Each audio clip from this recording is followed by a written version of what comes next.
Ladies and gentlemen, please welcome Ulla Obermann from TikTok, the global head of music for TikTok. Ladies and gentlemen, bit of a rock star. Come on. Ulla, welcome to Singapore. Welcome back to Music Matters. We've seen you 2 or 3 times the last couple of years virtually, so I'm used to seeing you on a screen. But it's great to have you here. Great to have you in a room with people. Far more fun than virtual, right? Much better. Much better. Thanks for having me. Nice to be here. Let's set the scene. I mean, TikTok obviously has taken the world by storm since transforming from Musically. Question I love asking you is give us the headlines. What are the numbers? So we released a number last September about the number of users that we have, and it was over 1 billion. We have not updated that number publicly since then, and I can't speak to it, but we are continuing to grow since then. So that's the macro number. I think for music, a couple of fun stats, about 2 billion creations with licensed music every month, and about 3 trillion views with licensed music every month, so some pretty big numbers.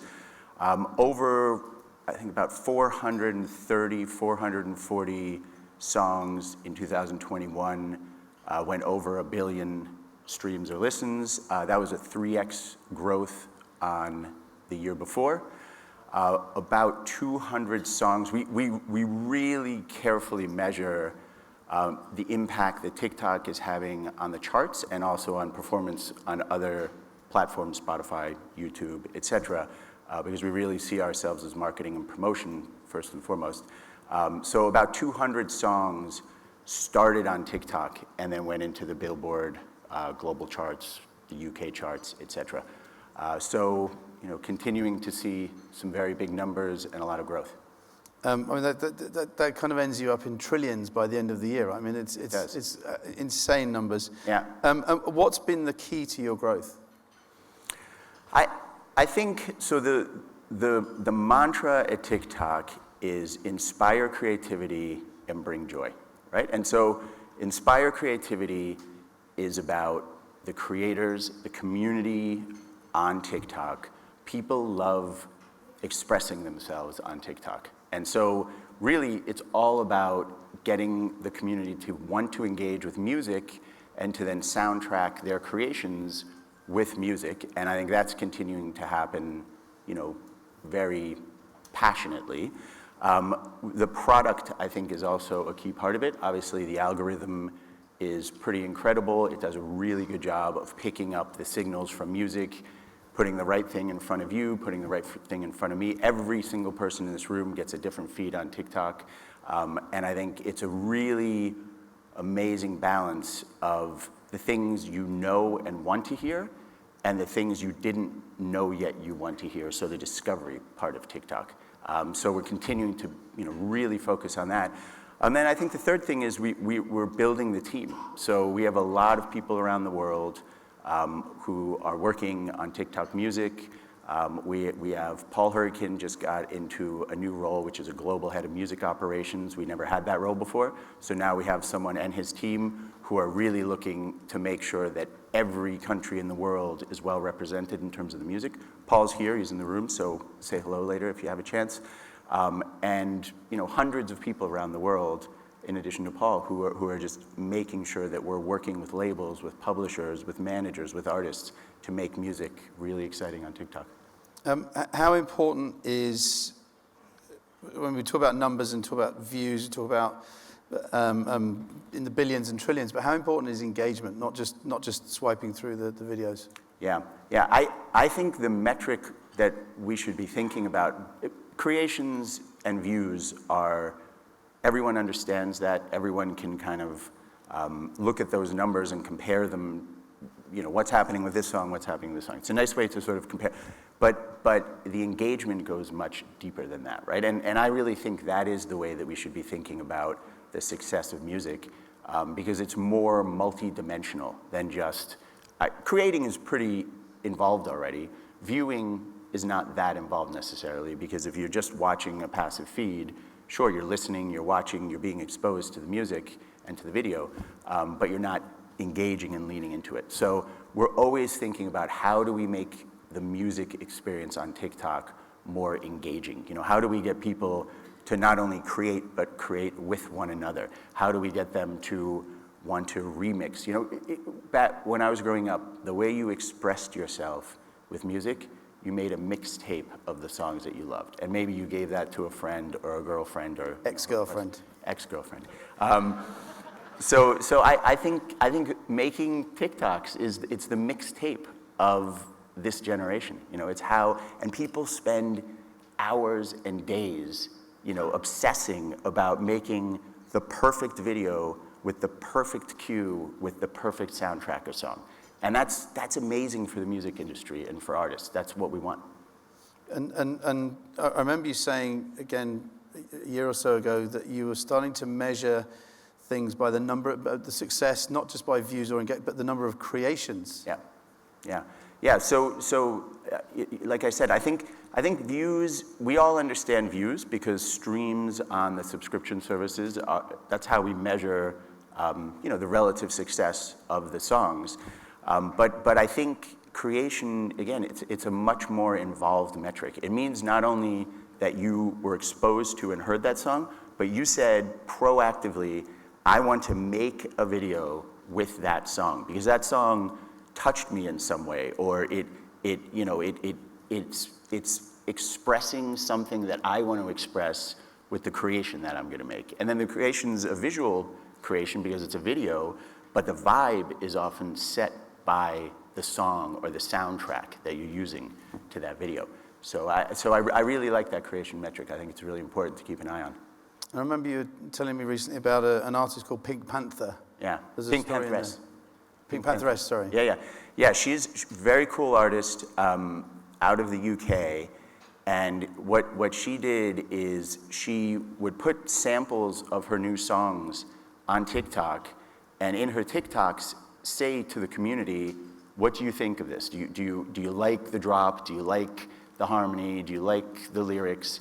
And then there was just tons and tons of feedback, and we were talking hundreds of thousands of kind of people posting comments or liking or disliking or sharing or doing whatever they were doing, and then she would incorporate that feedback back into the songs and then release the final version of the song. She's had huge chart success. She's been signed to a label. She's, you know, really like, she won, I think, the Mercury Prize or one of the big prizes in the UK for, you know, best new upcoming artist. So I think she really figured out how to tap into the community of her fans on TikTok, and then she rode that wave to some incredible success. So it's actually working with the fans to help write the songs and stuff. Exactly. That's amazing. Which again, amazing engagement of the fan. You know, what fan who's obsessed with an artist or a song wouldn't want to be able to say, do you know when you listen to a song and it's almost perfect, and in your mind you think to yourself,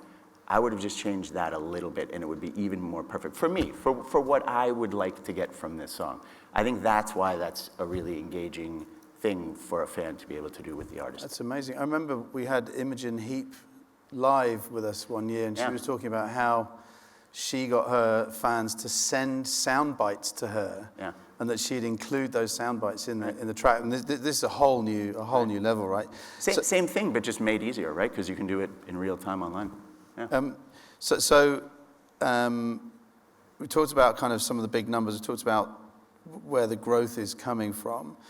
What's exciting right now? What's happening right now that everyone in this room can sit up and listen to?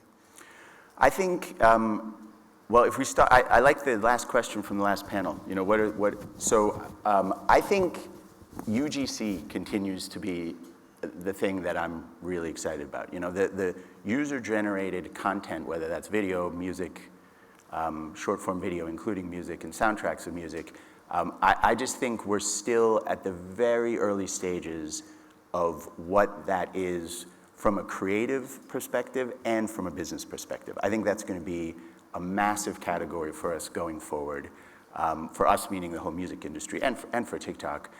But you know, creators, everybody's a creator, and so how do we allow them to express themselves, to find an audience? It can be a tiny audience, it can be a 100 million person audience, anything's okay. But let's keep, as an industry, encouraging everybody to be creative and to express themselves with music, right? Because I still, music is the tip of the spear of culture. I really, really believe that. I think sport is also incredibly universal and accessible, but music, there's not a person on the face of this earth who doesn't have an emotional reaction to music.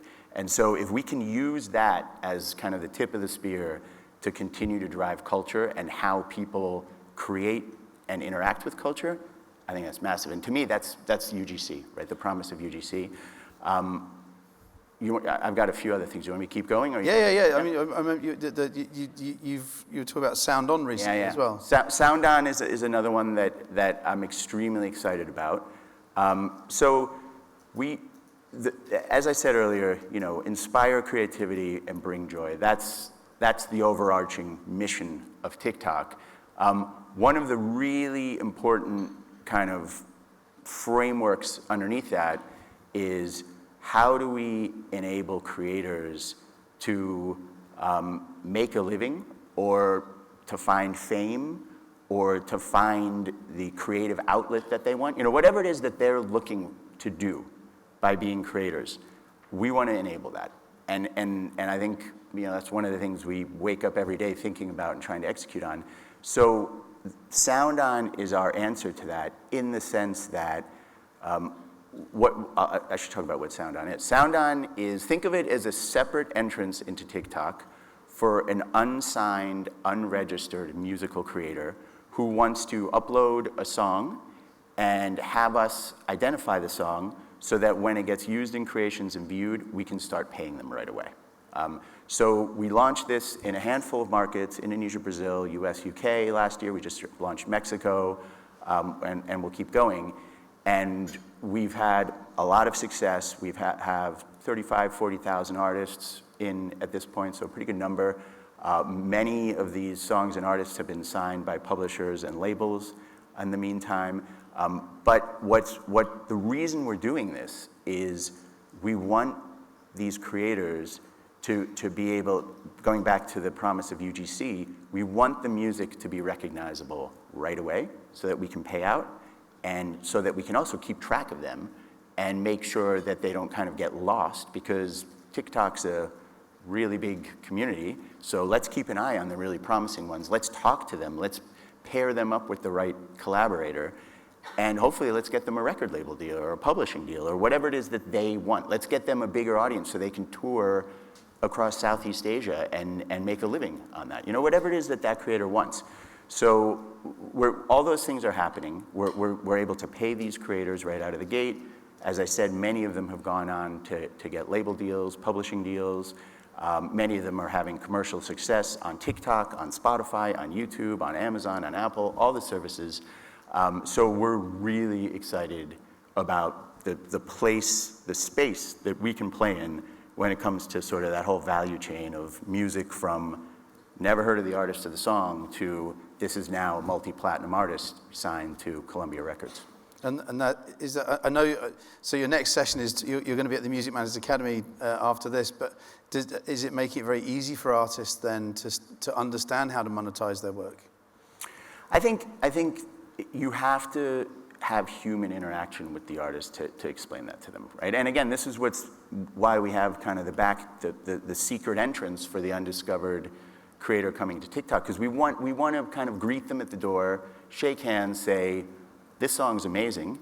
Let's work together on pairing you up with the right visual creator and make the right video to accompany the song, which will give it that much more of a chance of success. So I think you can't just, watch a TikTok about how to become famous on TikTok. It'll help to do that, but you want to have a conversation with someone. And again, this goes back to some of the things we've been working on this past year, building out the team. Now we have, I don't know, quite 100, but we have almost 100 people who are working with Sound On and TikTok creators in order to really kind of hold hands and see them through the process. And I think that's really important. It's been wonderful. You've participated in the Music Managers Academy before, but it's great to be able to watch people like you talking to young artists about the business of music, not just about creation. If they can't create, that's their problem. Yeah. So it's great that you're doing this, and also I understand that you're helping artists connect with advertisers as well. Yeah. So this is actually, from a commercial, like, business perspective, I think this is one of the biggest opportunities we have as an industry, right? So if you think about the way that the sync business or the commercial business used to work, and still does work, I guess, it's really involved to clear one individual song to make it, usable in a TV ad or a TikTok ad or a YouTube ad, et cetera.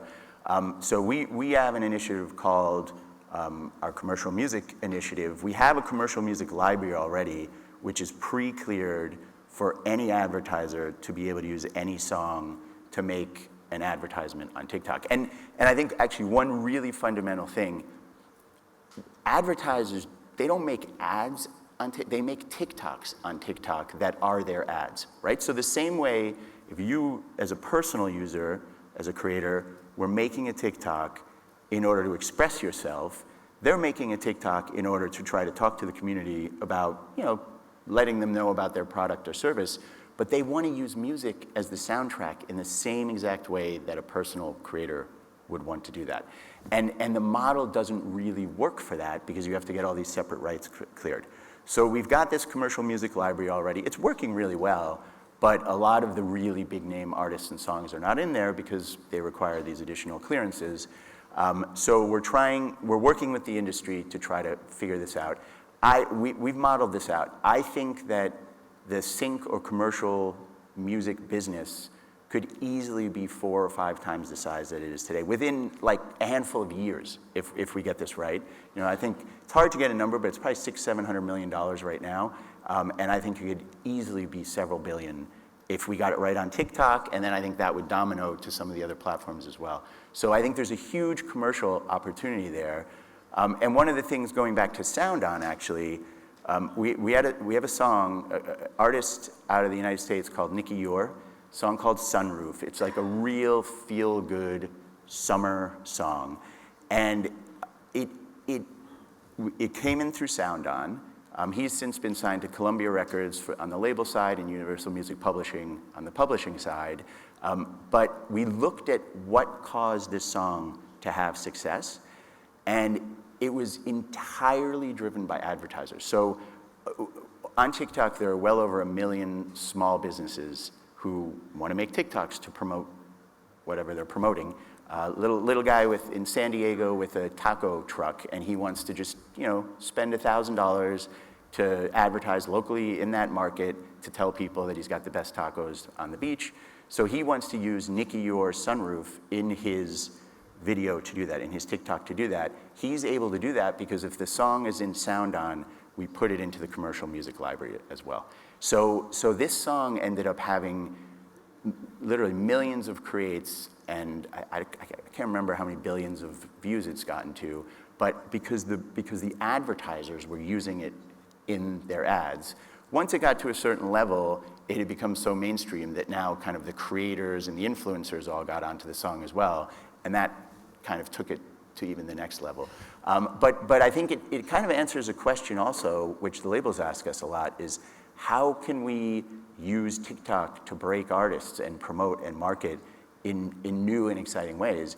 And one of the answers right now is work with the advertisers because they're really motivated. They're willing to spend money to do it.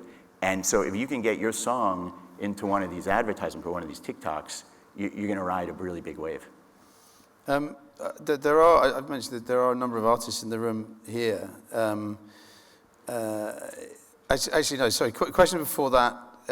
Listening to all the stuff about SoundOn, what you're doing with young artists, working with advertising, getting them out into the market and stuff. Maybe this is a cheeky question, but is TikTok trying to be a record label? We're not trying to be a record label. I think. Let me think about this for a second. A good way to answer this question. There might be one or two here. Are any of our label friends This here? is sports industry here. Okay. I'm not pausing because I'm not certain of the answer. It's just I want to be very clear. I actually, if you think, what does a record label do? A record label is in the business of making money, commercializing intellectual property, musical intellectual property, right? That's not what we're in the business of doing. We're in the business of driving a massive platform of creation and views in order to have a huge audience, and then we can advertise to them, we can sell sponsorships, we can monetize in lots of other ways. We don't want to make money from intellectual property, musical intellectual property. But what we do want to do is we want to make it as easy as possible for a musical creator to have success. Again, if that means finding their audience, selling out tours, getting a label deal, getting a publishing deal, just having the thrill of knowing I've got 1 million views on a song that I uploaded to TikTok. Like, that might be success for some creators. That's what we want to do. SoundOn, I think, sits in the middle of that value chain to make us better at doing that, but we're not, our business model is not to monetize intellectual property. So I think we can coexist with record labels and publishers and do what we're doing with SoundOn, and I think it can be one big, happy, value-creating family, and that's the intention. So that means you'll be allowed out of the room now. I hope so. Back door. So I started this earlier, but like I said, there's a lot of artists in the room. We have Kira Peace down here and some others who are starting their careers. Yeah. And we've got the global head of music for TikTok in the room, but I know you like talking to young artists and stuff. What advice can you give to young artists who are starting their careers on TikTok? Yeah. What are the tips, but also what are the common errors that you might see artists doing to avoid? Yeah, I was talking to the community of artists in Nashville because country music is still a little bit newer on TikTok, but it's really starting to happen. And there were these two guys. Unfortunately, I can't remember the name of the band right now, but like young, up-and-coming country music, pretty traditional, and the guy said to me, one of the brothers said to me, I just can't bring myself to do like the dances, like I play a guitar, I sing heartfelt country music, that's what I do, and I'm trying to figure out how that works on TikTok. And I think that really hits on something, which is there isn't one formula that works, right? What resonates on TikTok is that people feel like there's something authentic that's going on, and not everyone's going to have a connection with every artist or every song, but when the right two find one another, the connection will be there, right? So I think the overarching theme is, as an artist, as a young, you know what you stand for, you know who you are, you know what you want your fans and your audience to sort of perceive you as. And so figure out how you express that in a TikTok video, or working with a creator who's going to make a TikTok video using your music that's going to position your music in the way that you want it to be positioned. I think that's actually the biggest sort of mistake that people make, is they think there's kind of a one-size-fits-all or one way to do it, which is I've got to get up there and do some dance trend, and then that's going to go nuts, and I'll get my billions of views. That's not what happens, right? There's so much activity, going back to the billions and trillions we talked about, that there's all these different lanes, and like, this is a little challenge for everyone here. Pick 5 incredibly obscure genres of music, and in one of the breaks, just go onto TikTok and search for those, and you will find some of the coolest shit that you never even thought existed. Some guy doing a bluegrass thing on a banjo and duetting with somebody else on what are the little boards that you scratch? Like, there's just, everything is there, and so use TikTok, find the lane that makes sense for you as an artist, and then express yourself accordingly. Like, I think that's the number one tip. Is TikTok becoming a verb? I kind of hope so. I think it might be. I think what's interesting about that question is, you make TikToks, you watch TikToks, and you use TikTok for information at this point, right? And so the same way other kind of businesses have become verbs, and maybe even on a few different levels, I'm making a Xerox of something, I'm Googling something, I'm making a TikTok, I'm watching it, I'm TikToking. Again, music and entertainment, tip of the spear of sort of culture, and the way that especially this young demographic wants to express themselves and entertain themselves is TikTok. So I think maybe we're at the beginning stages of that, but I think we might be there. You heard it here first. I mean, we've got 4 more minutes, and then I've got to go TikTok with my friends. Yeah, you're making TikToks. And okay, so talked about what's going on at the moment and how you've got there. I guess the final part of this is, what does the future look like? What's coming up? What's exciting? What can we look forward to? What are we talking about next year? Yeah. So one thing, I was looking at we look at our reports every day, we kind of see what's going on. And there was one that it's kind of fun that I thought I should mention. So Demi Lovato, Cool for the Summer. This was a song, it came out in 2015, and it had pretty good success. A creator in Brazil sped up the track a little bit, and it started a little trend. But then the trend actually really took hold in the Philippines. So the 2015 song, someone in Brazil decides to get creative, remix it a little bit. Then the song goes nuts in the Philippines, and now it's globally trending again. It's in the Billboard chart again.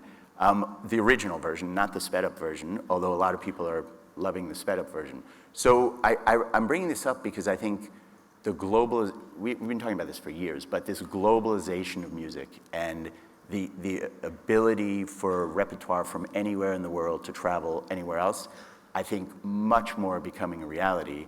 And also the marketing and promotion of a song being sort of globalized, in the sense a creator in Brazil starts it, the creators in Philippines take it to the next level, and now the song's in the global charts again, right? So I think TikTok, other platforms as well, really making that more and more of a reality every day. And I think that really matters for who's here right now, because Asia, Southeast Asia, big, vibrant music market, but we want to be able to import the music to the rest of the world, right? We want the music from here to travel everywhere, and I think that will continue to be a big theme. I hope we're talking about more successes like that next year when we're here. I think I'll go back to the one point I raised at the beginning. I think UGC, so continuing to give creators of any shape and size the tools to express themselves. I think we're going to see incredible innovation in terms of product, in giving people the tools to express themselves and to do really fun things with music. And it'll give rise to some new genres of music. It'll give a big second life to remixes and duets and collaborations, all the effects that you can do with music. Like, we should be embracing that as an industry like crazy, because it means more engagement, it means more usage, it means more money, it means more fame, it means more tours, it means more tickets, more merch, more live, more everything, right? So that's what I'm excited about. And I mean, I guess final question, you've got a global role, but how important is this part of the world to TikTok? I mean, I know your global headquarters is here, but how important is this part of the world? Yeah. I remember when I worked at Sony Music 7-8 years ago, Dennis Cooker, he's the global head of business development there. He and I would always talk about where is the next hotspot, and we always said Asia and China, like that's where the next big platforms will come from, that's where a lot of the big repertoire will come from. And that's what's happening right now, right? You think about some of the biggest music platforms in the world and social platforms in the world are headquartered here in Asia.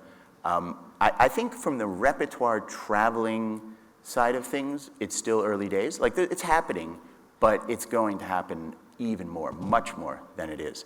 So Asia is really important. And then you think about the population sizes, right? Like there are massive numbers of people here.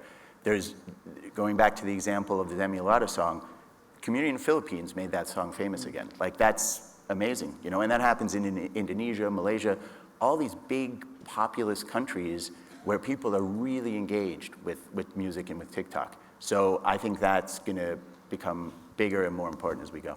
Fantastic. Well, we're out of time, Ola, but thank you so much for coming all the way over here. It's really great to see you live in person. Thanks for having me. It's really nice to be here. Thanks, everyone, for coming today. Ola Overman.